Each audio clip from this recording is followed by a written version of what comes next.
Nós temos uma pauta bem pesada hoje, então eu vou pedir a colaboração dos colegas, nem precisa pedir, eu sei que isso aí está implícito, né, no ordenamento dos trabalhos aqui, seguir rigorosamente o regimento interno, os estatutos, que assim, os trabalhos seguindo dentro de uma normalidade, é bom para todo mundo. A gente atinge os objetivos mais rapidamente e se cansa menos, né? E é bom a gente se cansar menos, porque tem tanto trabalho pela frente, né? Ainda temos mais 2 dias de convenção. Então, de forma mais ordenada a gente trabalhar, mais objetivo se torna o trabalho e menos cansativo, tá? Eu tenho certeza que isso vai ocorrer hoje nas nossas sessões plenárias. Então, eu desde logo dou por aberta a sessão plenária, nós já temos o quórum, tá? E vamos já para as questões de decisão. Eu tenho recebemos aqui na mesa 2 questões de ordem que foram apresentadas por escrito. Os colegas têm conhecimento que as questões de ordem, elas são decididas pelo coordenador geral de forma soberana, ou seja, não cabe recurso das decisões. Eu, na condição de coordenador geral, não gostaria que fosse assim, mas eu entendo que para o bem dos trabalhos deve ser assim. Não gostaria por quê? Porque eu não gostaria, às vezes, de tomar uma decisão, né, que implica em, sei lá, um certo prejuízo a um colega ou outro, né, e gostaria ainda que da minha decisão coubesse um recurso para o plenário. Não consta no regimento isso, então a minha decisão é soberana e eu já tomei a decisão, já estudei bem as questões de ordem, eu vou relatar as questões de ordem para todos os colegas, né, e tomei as decisões com a maior tranquilidade, com a consciência absolutamente em paz, porque penso que estou tomando a decisão nos exatos termos do que dispõe os estatutos e o regimento interno. Ou seja, a decisão não é minha, a decisão é minha pessoal porque eu sou o coordenador, mas a decisão é fundamentada nos estatutos e no regimento interno. Eu vou pedir, e mais ainda, nas 2 questões de ordem, embora a decisão fosse pessoal minha, a responsabilidade pessoal é minha, eu consultei os colegas da mesa, né, e chegamos a um consenso. A Ana Lúcia, eu não tive oportunidade, de falar contigo, mas falei com os outros membros da mesa, e a decisão, na verdade, é minha, pessoal, mas eu dividi a responsabilidade minha, né, com os colegas da mesa. Eu vou pedir, então, para a minha colega Mara Ruber que faça a leitura da primeira questão de ordem. Hein? Tá ruim o microfone? Tá. Eu vou pedir à colega Mara Ruber que faça a leitura da primeira questão de ordem.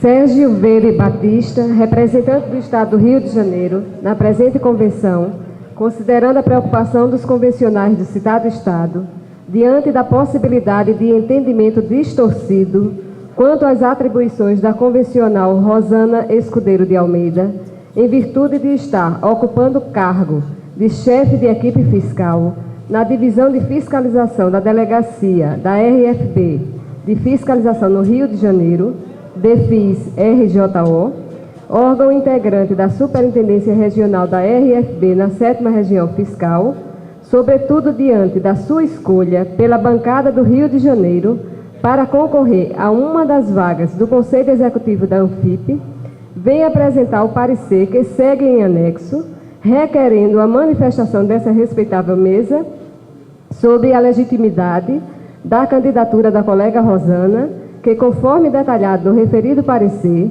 fica demonstrado de forma irrefutável tratar-se apenas de assessoramento e assistência à divisão de fiscalização, aplicando-se a mesma à exceção prevista na alínea B do artigo 53 do Estatuto da ANFIP, termos em que pede e espera manifestação urgente. Brasília, 18 de maio de 2009. Na verdade, essa questão de ordem é uma medida cautelar, porque a inscrição de candidato não ocorreu ainda, e após a inscrição de candidatos é que pode haver as impugnações, né, no caso, pode haver ou não impugnação, e deve haver um ato homologatório das candidaturas. Então, essa aqui é uma medida cautelar, mas a mesa não vai se furtar de proceder ao exame de mérito, tá? No entendimento do coordenador, a colega não está impedida de participar do processo eleitoral, porque o artigo 53, que trata da incompatibilidade, diz o seguinte: é incompatível o exercício cumulativo por um mesmo associado, na qualidade de membro de um dos órgãos previstos no artigo 23, inciso 2º a 8º, com outro cargo ou função na ANFIP, ressalvadas as de membro da mesa, diretora ou de suas comissões, ou ainda de atividade específica no mesmo órgão a que pertencer. B. Qualquer cargo ou função de direção na administração pública federal, com exceção as de assessoramento e de assistente.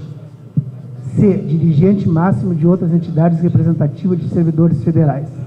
No entendimento da coordenação, o caso da colega se enquadra na letra B do artigo 53, que diz: qualquer cargo ou função de direção na administração pública federal, com exceção para as de assessoramento e de assistente. Na verdade, o cargo exercido pela colega é ou de assessoramento ou de assistente, mas não mais do que isso. Então, ela se enquadra na exceção e ela está legitimada, se quiser, a concorrer ao Conselho Executivo. Essa é a decisão da questão de ordem.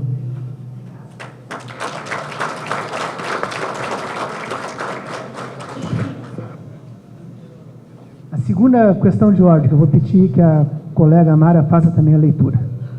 Submetemos à soberana decisão de Vossa Senhoria a seguinte questão de ordem. Artigo 28, parágrafo 1º do Regimento Interno, RI. Sobre os convencionais da Bahia, com fundamento em disposições do Estatuto da ANFIP. O convencional nato, artigo 24, inciso 2 e artigo 30, parágrafo 1º, membro do Conselho de Representantes, por fato superveniente, foi eleito e empossado no dia 15 de maio de 2009 como membro do Conselho Fiscal, artigo 55, a linha C. Ipso fato, tornou-se incompatível para o exercício cumulativo de cargos em 2 órgãos da ANFIP. Artigo 53, parágrafo 1º, a linha A, parágrafos 2º e 3º, combinados com o artigo 23, incisos 2 e 3. Encontra-se presente nesta convenção e dela participa como convencional eleito o substituto legal do presidente da AFPEB, Rosvílcio José Moreira Góes, atual vice-presidente. Artigo 34, parágrafos 1º, letra A e 2º. Isto posto, com fundamento do Estatuto da ANFIP e regimento interno da 22ª Convenção Nacional da ANFIP, requer a soberana decisão dessa egrégia mesa diretora quanto à decretação da incompatibilidade textualmente prevista quanto ao convencional nato da Bahia, Luiz Antônio Gitirana, com a sua substituição automática e legal pelo vice-presidente da AFPEB, Rosvílcio José Moreira Góes, convencional eleito, e que, ao assumir esta nova condição convencional nato, renunciará à condição anterior, abrindo-se a respectiva vaga e consectária convocação imediata do convencional suplente. Artigos 42 e 44 do Regimento Interno. Brasília, 19 de maio de 2009. Não sei se o plenário tem o entendimento perfeito da questão, eu vou fazer um pequeno histórico. A questão envolve figuras conhecidas nossas, aqui da ANFIP, figuras conhecidas e queridas nossas, batalhadores, classistas. O colega Gitirana, lamentavelmente não está presente aqui, até se estiver aqui por perto, estou vendo Gitirana lá no fundo, lá. Colega Gitirana, por favor, colega.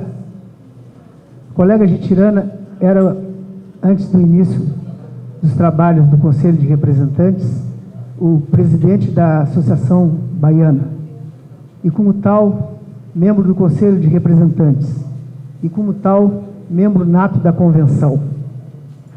Durante os trabalhos do Conselho de Representantes, o colega Gitirana foi eleito para o Conselho Fiscal, da nossa entidade, com mandato por 2 anos.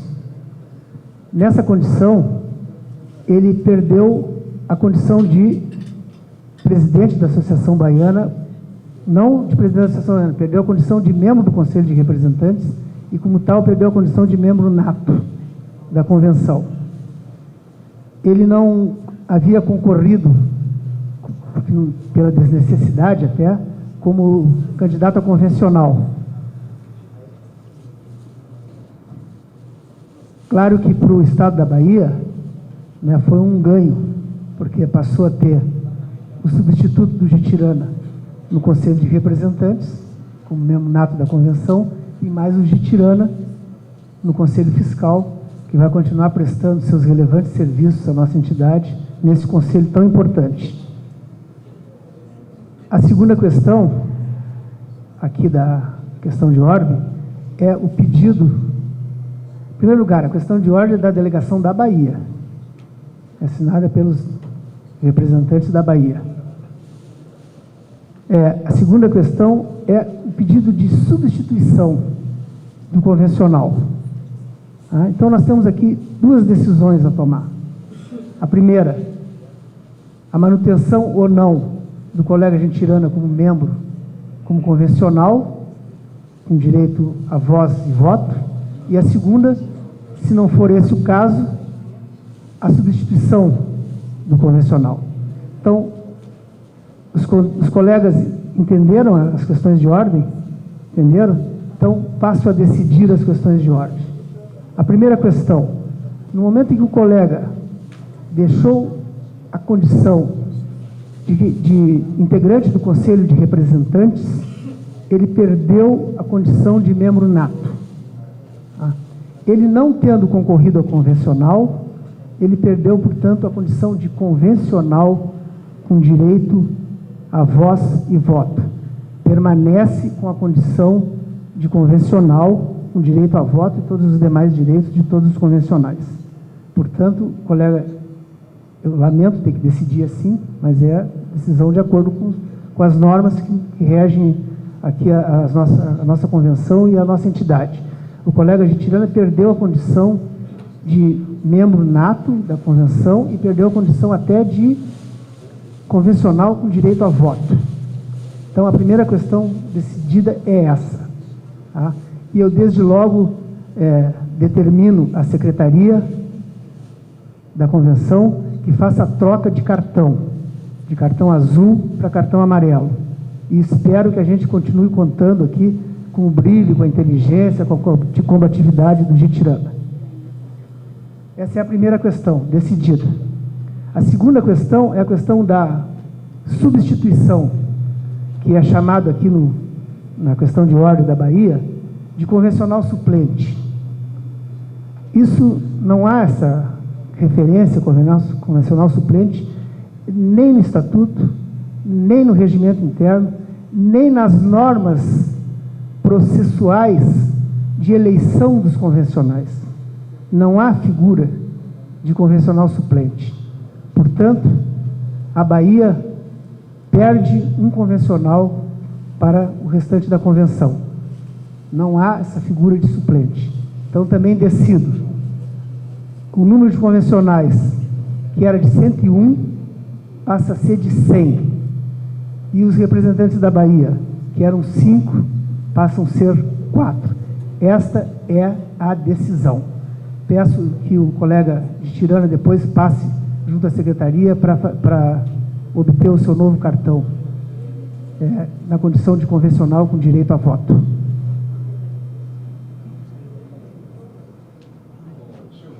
Pois não, colega?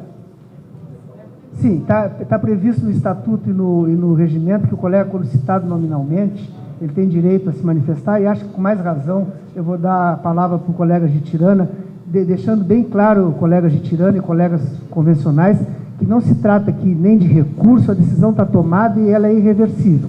Tá? Eu vou dar a palavra para o Jitirana para ele se manifestar.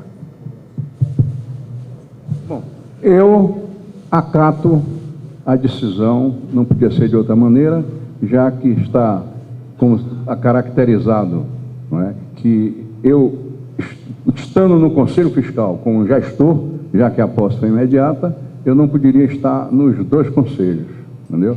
Agora, eu queria uma cópia dessa representação, ou desse questionamento, para meu controle, para saber o que é que eu posso fazer depois. Bom, e segundo, eu queria comunicar também, já que o colega Rosuilson, desde ontem, vem dizendo que é presidente da FIPEB, ele agora passou a ser o presidente, porque eu renunciei nesta data ao cargo de presidente da FIPEB. Já encaminhei ao senhor Arnaldino, que é o presidente em exercício. Eu não sou mais presidente da FIPEB.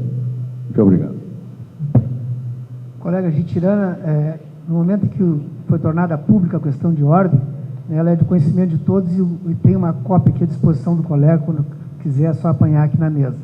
Com relação à segunda questão, uma questão interna do Estado da Bahia que eu vou apenas respeitar, né?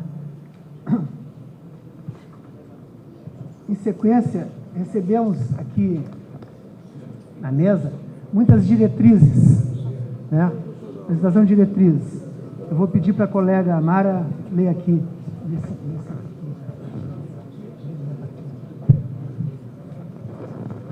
A mesa diretora da 22ª Convenção Nacional da ANFIP.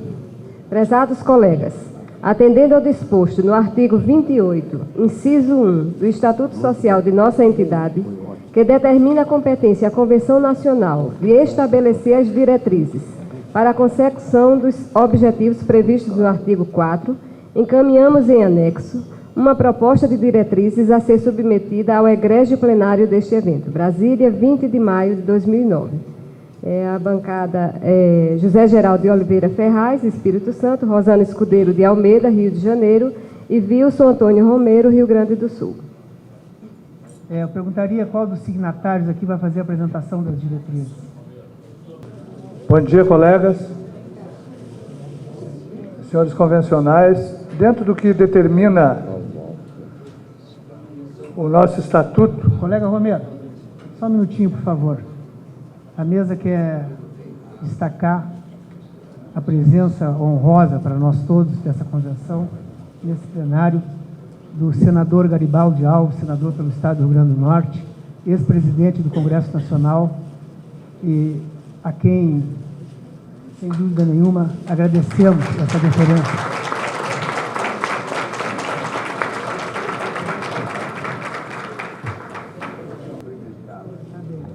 Muito obrigado, senador. Muito obrigado pela sua presença. Muito obrigado. Eu quero pedir desculpas, primeiramente, à mesa que dirige os trabalhos dessa convenção, que é a 12ª Convenção Nacional da ANFIP, por interromper os trabalhos. Na verdade, eu só tinha um objetivo com essa minha visita, que era de abraçar os conterrâneos do Rio Grande do Norte, que dela estão participando, e, ao mesmo tempo, dizer a todos da satisfação que eu tenho de manter com os dirigentes da ANFIP um excelente relacionamento, de modo que sempre estarei à disposição deles no Congresso Nacional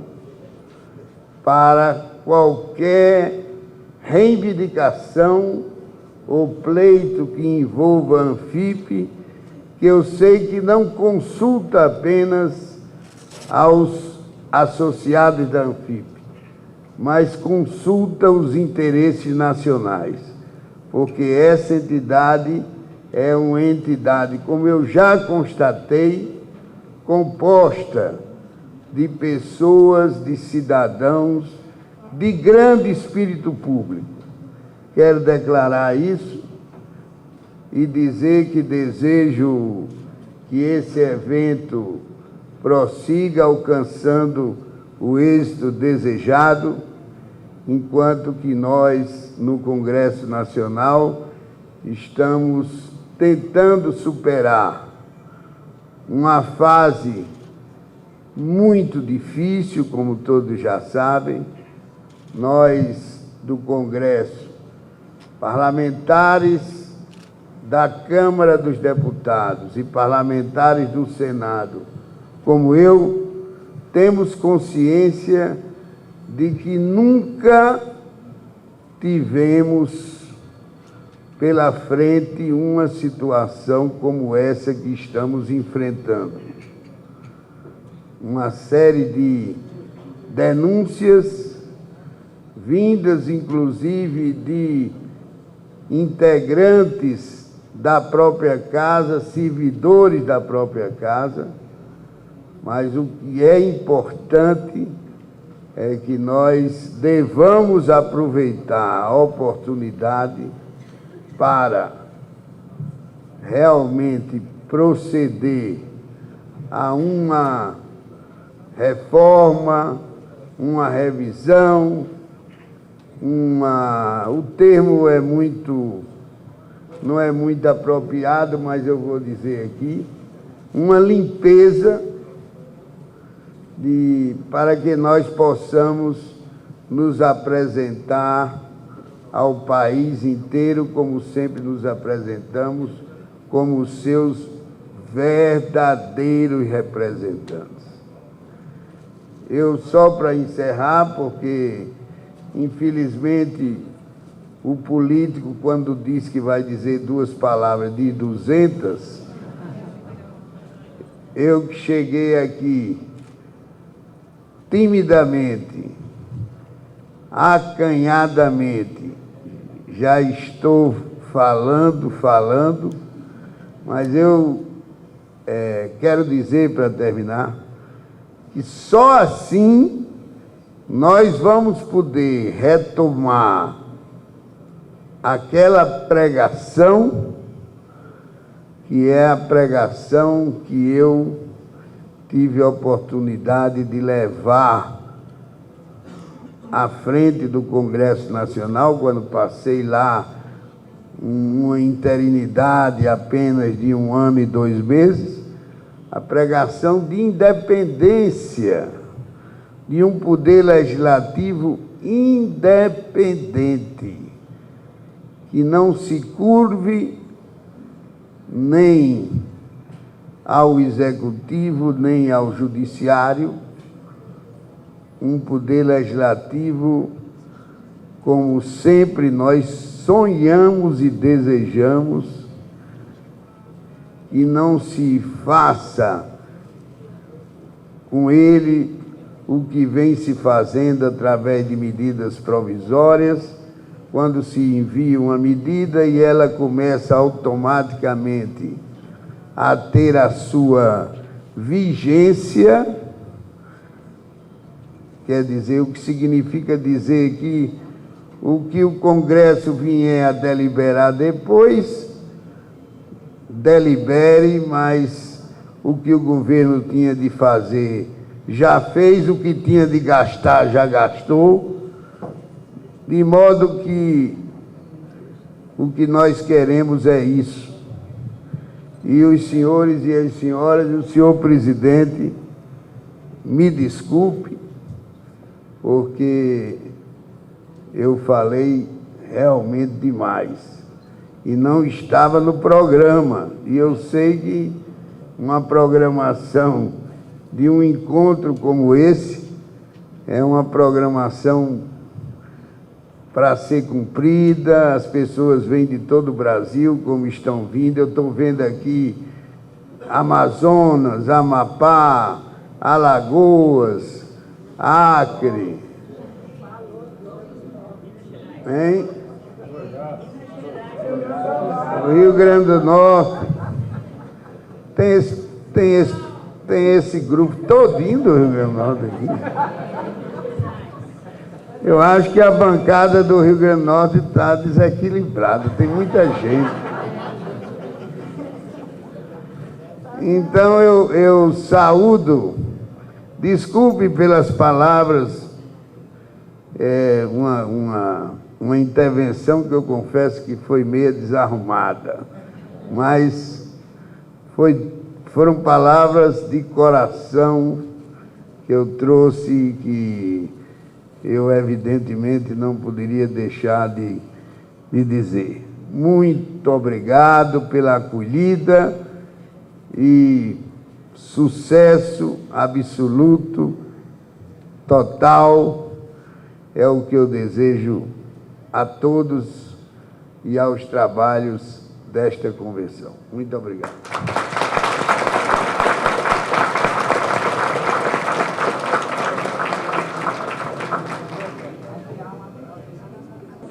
Agradecendo mais uma vez a honrosa presença do senador Garibaldi Alves nesse plenário e pedindo escusas se o tempo destinado a ele não foi maior, mas ele sinta-se à vontade em permanecer aqui na mesa, em qualquer local da convenção e a qualquer momento, se quiser usar da palavra. Sempre será uma honra para nós todos. Em sequência ao trabalho, a palavra volta ao colega Wilson Romero. Senhores convencionais, retornando ao debate sobre as diretrizes, reunidos José Geraldo de Oliveira Ferraz, Rosana Escudeiro de Almeida e este representante do Rio Grande do Sul, nós entendemos que teríamos algo a contribuir dentro do que determina o artigo 28 do Estatuto Social, a determinação de diretrizes a serem cumpridas pelo Conselho Executivo na sua próxima gestão. E elas são, eu me permito arrolá-las: 1. Atuação incessante na busca da consolidação da Secretaria da Receita Federal do Brasil, atendendo os paradigmas da defesa da Seguridade Social e da Justiça Fiscal. 2. Luta constante pelas prerrogativas e direitos dos auditores fiscais da Receita Federal do Brasil. 3. Prioridade na defesa da Seguridade Social, da Previdência Social e de todo o sistema de proteção social brasileiro. 4. Combate sem tréguas às propostas restritivas ao direito de greve do servidor público e acompanhamento da tramitação sobre o assunto no Poder Legislativo. 5. Participação proativa no debate sobre a reforma tributária, combatendo o desvio de recursos da Seguridade Social, a desoneração da folha de salários e a emenda 3 da Lei 11.457. 6. Participação continuada no movimento dos trabalhadores ativos e aposentados, na luta contra as reformas restritivas de direitos dos trabalhadores em geral. 7. Busca da melhoria do atendimento e consolidação dos planos de saúde, permitindo assistência médica e odontológica de qualidade ao quadro social a custos razoáveis. 8. Trabalho incessante pela manutenção do calendário de reajuste dos subsídios da categoria. 9. Atuação incessante pela recuperação das perdas salariais decorrentes de legislação e atos governamentais. 10. Defesa intransigente da aplicação do princípio constitucional da paridade entre servidores ativos e inativos. 11. Continuado combate ao desconto da contribuição incidente sobre as aposentadorias e pensões dos servidores públicos em geral e dos auditores fiscais da Receita Federal do Brasil em particular. E 12. Recuperação e consolidação das atribuições administrativas de agente de Estado e autoridade fiscal dos auditores fiscais da Receita Federal do Brasil. Brasília, 20 de maio, José Geraldo de Oliveira Ferraz, Rosana Escudeiro de Almeida e Wilson Antônio Romero.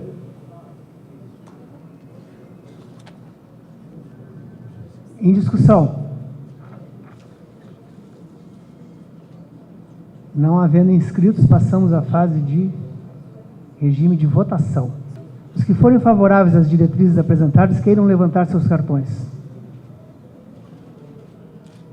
Quem é que faz a contagem? Faz a contagem. Tá, vamos fazer o contrário, peraí. Obrigado, baixa os cartões. Os que são contrários. Alguma abstenção? Aprovada por unanimidade. Muito obrigado a esse plenário pela confiança e por ter, digamos assim, com essa unanimidade, saudado o nosso trabalho. Muito obrigado. Obrigado, colega Romero. Aqui, diretrizes também apresentadas aqui, que eu vou pedir para a colega Mara faça a leitura. A mesa diretora da 22ª Convenção Nacional. Os associados abaixo assinados, em dia com suas mensalidades, vêm por intermédio do presente apresentar para apreciação da Convenção Nacional a diretriz abaixo a ser seguida pelo novo Conselho Executivo, na forma do artigo 3º, inciso 1, a linha A da Resolução ANFIP/CE, número 6, de 2008. Diretriz: criação e manutenção de grupos de trabalho com a formação de orientadores para desenvolver estudos e propor alterações na legislação tributária, previdenciária e nos procedimentos fiscais, em consonância com o disposto nos incisos 5 e 6 do artigo 4º do Estatuto da ANFIP. Justificativa: a ANFIP tem, entre as suas finalidades, a promoção e a divulgação de temas de interesse dos associados, com ênfase às questões que interferem diretamente na atuação do auditor fiscal. Nesse sentido, para cumprir a sua finalidade, sugere-se ao CE que institua de forma permanente grupo de trabalhos temáticos visando analisar, criticar e propor sugestões de aperfeiçoamento à legislação tributária, previdenciária e o aprimoramento dos métodos e normas de trabalho profissional. Brasília, 19 de maio de 2009, e constam várias assinaturas aqui. Na verdade, esse grupo de trabalho deve ter trabalhado bastante, né? Apresentaram 10 diretrizes. Essa foi uma delas, essa que foi lida, né? Então, aqui eu consigo identificar assinaturas aqui de Carlos Roberto Bispo, Vanderlei José Massaneiro, Marco Aurélio Nedel, Sandra Chuves e Marialva Azevedo Braghini, Santos Braghini. Ixi, são muitos, ó, tudo é assinatura, tá? Entre outras. Então, eu pergunto, quem do grupo vai fazer a apresentação aqui das diretrizes? Com a palavra o colega Bispo, que vai fazer a apresentação das diretrizes. A mesa diretora, senhores e senhoras convencionais, um bom dia. Devo, primeiramente, prestar um esclarecimento que este trabalho é fruto do esforço conjunto de vários colegas ativos e aposentados, oriundos de todos os estados do Brasil, onde, num esforço conjunto, pudemos aí desenvolver ideias, propostas e chegar a estas diretrizes, atendendo aos requisitos previstos no Estatuto Social e no regimento interno da Convenção. Eu vou passar a leitura das diretrizes. Nós colocamos uma justificativa. Penso que, dado a pressão que nós temos em relação à pauta, a leitura das justificativas vai demandar mais tempo. Então, eu vou tomar a liberdade de ler a diretriz, ok? Me permito. A primeira delas já foi lida pela colega Mara, mas eu vou fazer a releitura. Criação e manutenção de grupo de trabalho com formação de orientadores para desenvolver estudos e propor alterações na legislação tributária, previdenciária e nos procedimentos fiscais, em consonância com o disposto nos incisos 5 e 6 do artigo 4º do Estatuto da ANFIP. Ato contínuo, eu vou continuar a leitura porque elas são interligadas. Então, elas têm a ver numa sequência natural de trabalho.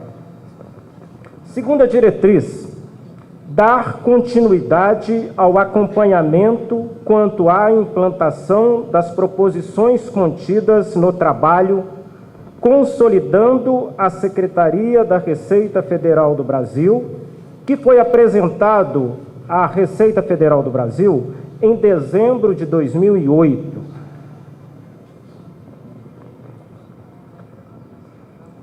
Terceira diretriz: criar um grupo de trabalho para formular novas ações direcionadas à manutenção do quadro de associados e à adesão de novos associados.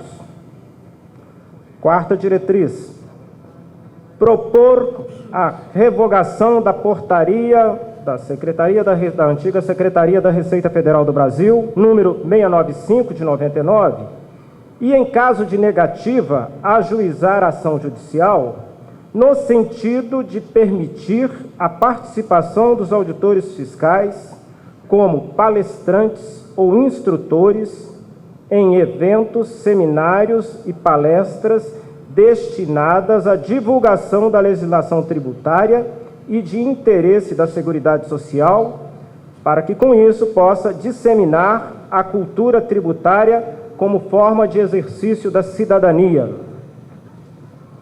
Quinta diretriz: promover palestras e seminários direcionados à sociedade, inclusive de forma descentralizada, em parceria com as regionais, visando a divulgação da legislação previdenciária e fazendária, como forma de levar o conhecimento e a educação tributária. Sexta diretriz: propor à Receita Federal do Brasil a permissão de maior autonomia aos auditores fiscais na instalação e atualização de programas informatizados relacionados à atividade fiscal, visando a uniformização em nível nacional. Sétima diretriz: promover campanha de divulgação para a sociedade brasileira quanto à importância do trabalho do auditor fiscal da Receita Federal do Brasil. Oitava: atuar junto aos tribunais superiores como amigos da Corte nas ações judiciais de interesse tributário e da Seguridade Social. Aqui eu faço um breve esclarecimento. O termo que consta da diretriz é amicus curiae, amigos da Corte, só para fazer uma referência, e o texto está em latim. 9. Inovar as ações de integração entre os auditores aposentados, ativos e pensionistas, uma vez que desta união resulta a solidez da Anfip. 10ª, manter gestões junto ao Ministério do Planejamento, Orçamento e Gestão, visando reconhecer certidões de tempo de serviço, inclusive serviço insalubre, junto aos entes federados, antes do ingresso na carreira, bem como emitir ato declaratório contemplando o respectivo tempo de serviço público. São essas, senhores e senhoras, as 10 diretrizes que nós submetemos à apreciação dos senhores. Obrigado, colega Bispo.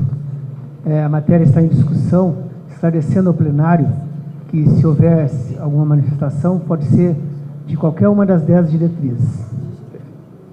Nós estamos agora colocando em discussão as 10 diretrizes apresentadas.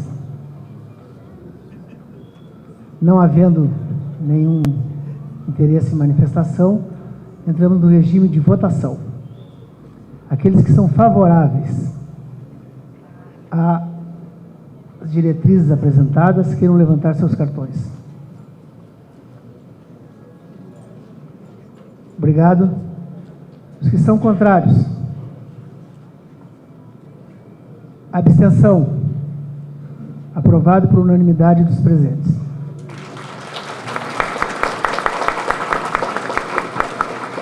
Obrigado, colega Bispo, e parabéns pelo trabalho do grupo.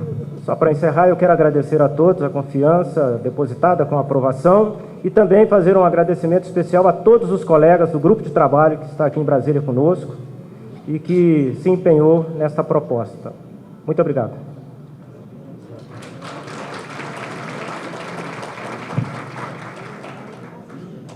Em sequência, eu convido o colega coordenador Décio Bruno Lopes e o colega relator Eduardo Jorge Bandeira de Souza para a leitura do parecer da Comissão Especial de Análise dos Relatórios produzidos pelos Conselhos Executivo e de Representantes.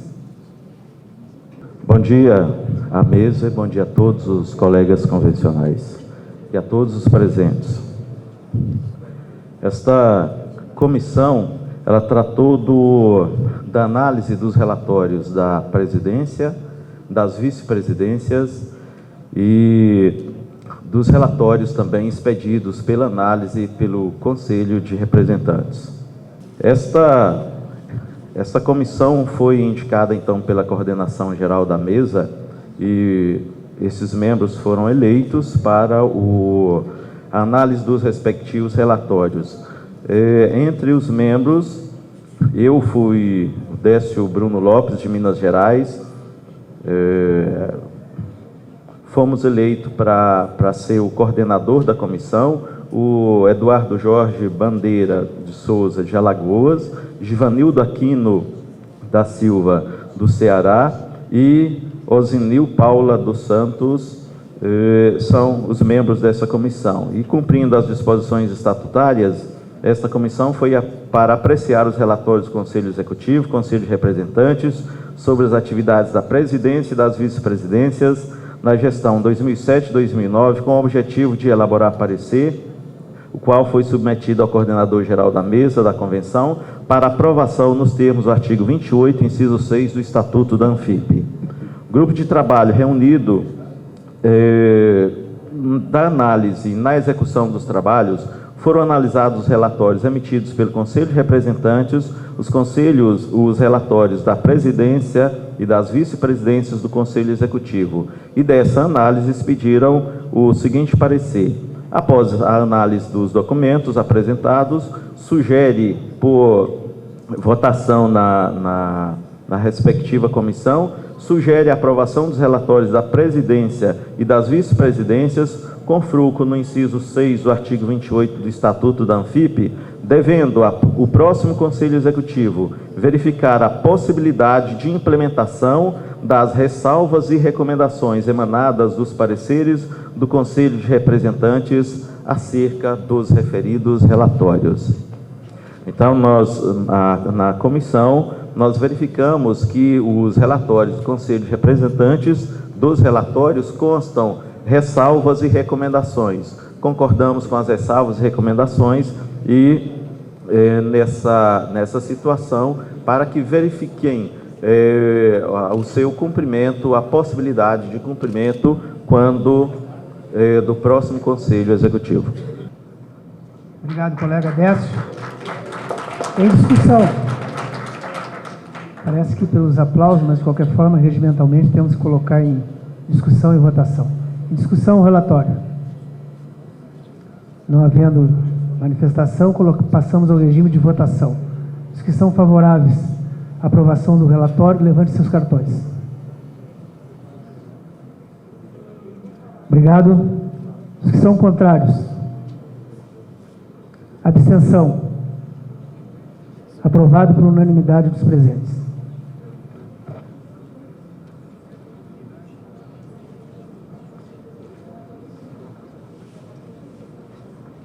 Passamos agora ao exame do relatório geral da Comissão de Interesse Público e de Classe. Convido, então, a colega coordenadora Ercília Leitão Bernardo e o colega relator Wilson Antônio Romero para participarem da mesa aqui e fazer a exposição do relatório. Senhor presidente, estamos a posto. A palavra está à disposição do colega coordenadora e do colega relator. Primeiro, para a saudação inicial, a coordenadora, depois nós exporemos o relatório. Colega Ercília.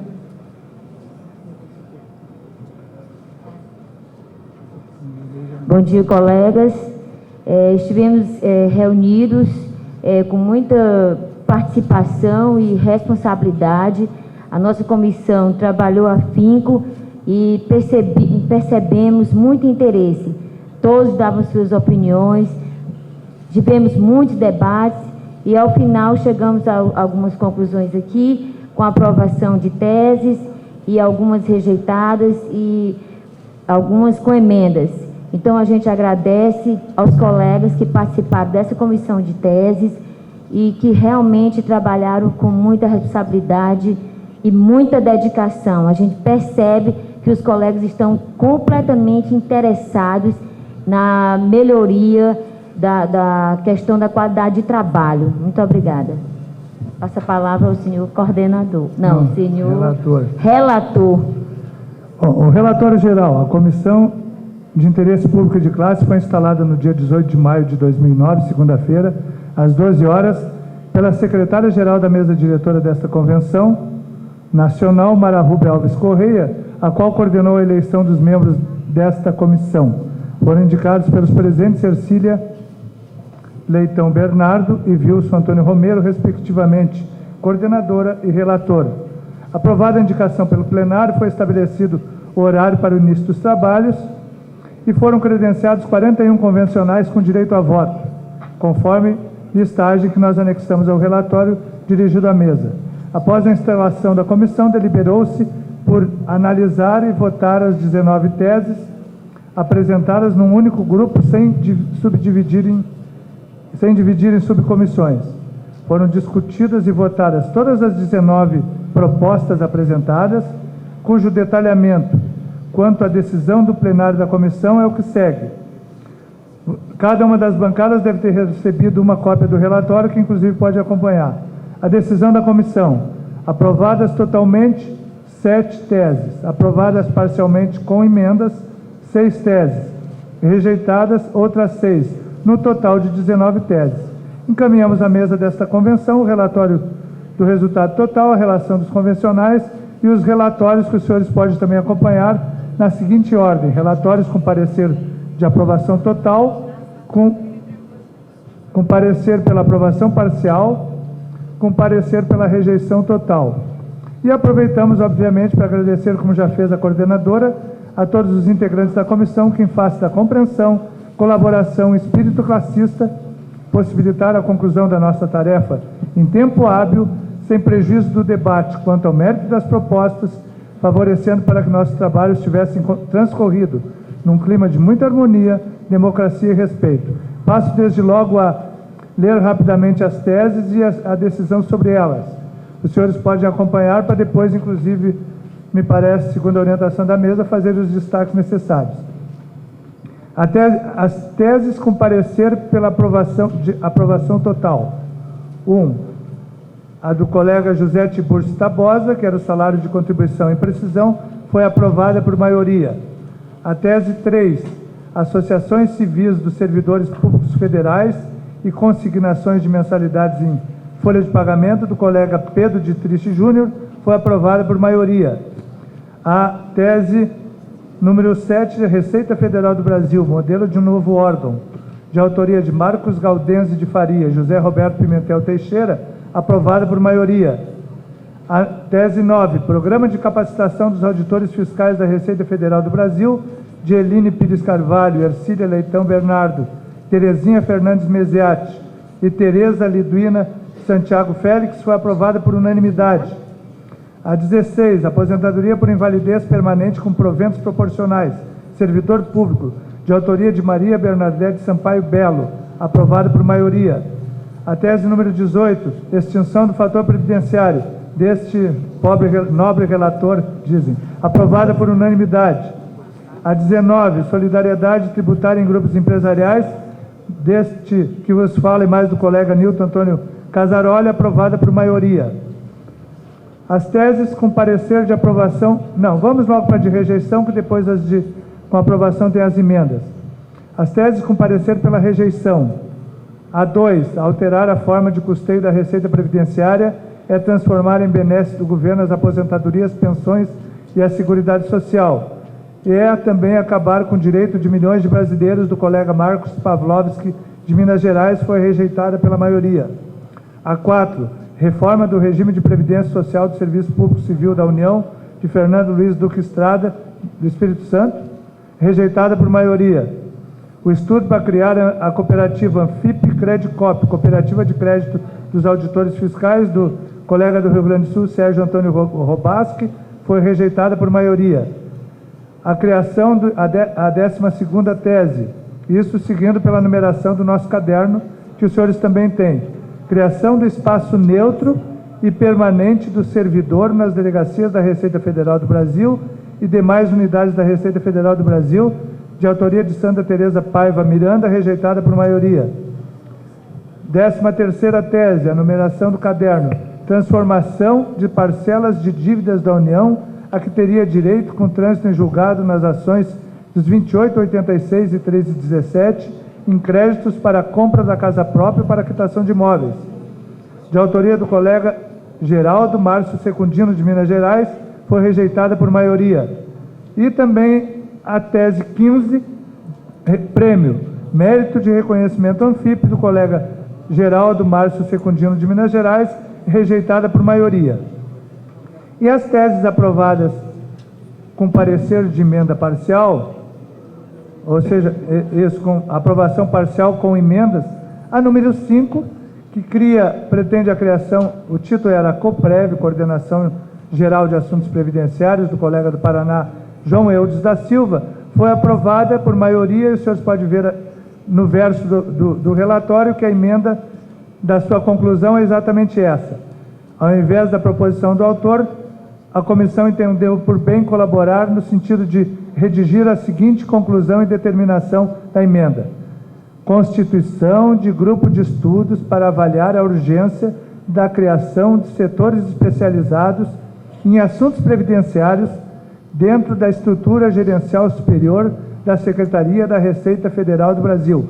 Foi essa emenda aprovada por maioria na comissão.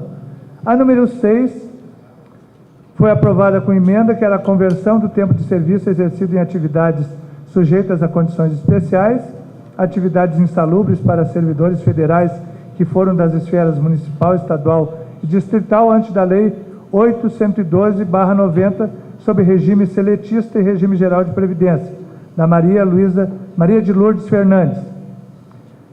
Nós entendemos por bem, na comissão por maioria, de que a conclusão, com uma emenda supressiva do restante, inclusive da conclusão, é essa: a Anfip deve requerer ao Ministério do Planejamento, Orçamento e Gestão a edição de orientação normativa a respeito da conversão de tempo especial em comum dos servidores oriundos de municípios, estados e Distrito Federal, antes da Lei 8.112/90. Isso, inclusive, me parece que foi objeto de diretriz também já aprovada. A tese número 8, do colega Floriano Martins de Sá Neto, do Distrito Federal, é Nova Anfip para Novos Tempos, aprovada por unanimidade com emenda. E, inclusive, obviamente, depois será objeto de conjugação com uma proposta da Comissão de Teses de Reforma Estatutária, que nós estabelecemos da seguinte forma a conclusão da tese, que foi aprovada por unanimidade. Tese 8. Constituição no plenário da 22ª Convenção Nacional de Equipe de Trabalho, com 2 convencionais eleitos em cada região geográfica, para elaborar trabalho abrangente de redefinição da atuação da Anfip e regionais, abrangendo novos modelos e estruturas estatutárias das representações associativas, a ser representada e debatida em convenção extraordinária, a ser convocada em até 180 dias. A tese número 11 também foi aprovada por unanimidade com emenda, criação de grupo de estudos, cujo título é esse: criação de grupo de estudos para a defesa e valorização da Seguridade Social frente à reforma tributária. A tese foi aprovada e a emenda aprovada na comissão é a seguinte: constituir grupo de estudos e acompanhamento com a finalidade de pesquisar e apresentar propostas em defesa da Seguridade Social e da Justiça Fiscal. E a tese número 14, do colega Geraldo Márcio Secundino, de Minas Gerais, foi aprovada com emenda, cujo título é Publicação de Demonstrações Contábeis e Transparência na Administração Associativa. A comissão entendeu por bem apresentar o seguinte texto de conclusão da tese e determinação ao Conselho Executivo: dar publicidade as demonstrações financeiras obrigatórias ao parecer da auditoria independente e do Conselho Fiscal na página restrita da Anfip. E a tese número 17, de minha autoria, que tinha o título de autarquização da Receita Federal do Brasil, que foi aprovada por maioria com emenda, que a conclusão foi transformada na seguinte: seja constituído grupo de trabalho para analisar a viabilidade técnica e política de transformar a Secretaria da Receita Federal do Brasil em autarquia vinculada ao Ministério da Fazenda. É esse o relatório. Retorno a palavra ao senhor coordenador. Obrigado ao senhor relator, senhora coordenadora. Está em regime de discussão o relatório da Comissão de Interesse Público e de Classe. Ao mesmo tempo, estou abrindo prazo para a apresentação de destaques. Vai se manifestar contra, colega? Não, a colega Sandra tem a preferência, colega. Passa o microfone lá para a Sandra.